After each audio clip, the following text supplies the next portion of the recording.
ભેગું થયું તો શું નિર્ણય લેવાયો?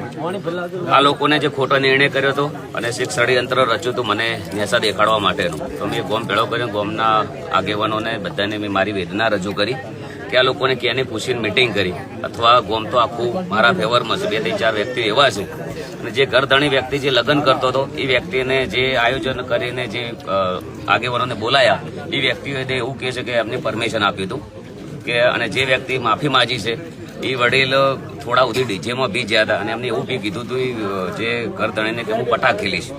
અને જે હારેલો સરપંચ છે એ વ્યક્તિએ પહેલાથી બી મારો વિરોધ છે. એમના મિટિંગ પહેલા બી 2-3-4 દિવસ પહેલા એનું એક કોલ રેકોર્ડિંગ આવ્યું હતું મારા વિશે આડાવડું બોલેલું. તો એ 2-3 વ્યક્તિઓને એક ષડયંત્ર છે મને પાડવા માટેનું. એ બરાબર છે, ગોમ મા બાપ છે અને ગોમ રાજા છે. ગોમ કરે કદાચ ગોમે આવીને મને કીધું હોત અને કે તમે આ નથી મોને, કદાચ ગોમને મેં એવું કીધું હોત કે હું તમારું માનતો નથી કે આવી રીતના તો ગોમ જે કરો, કદાચ ગોમનું કેવું હું ના માનું તો એ લોકો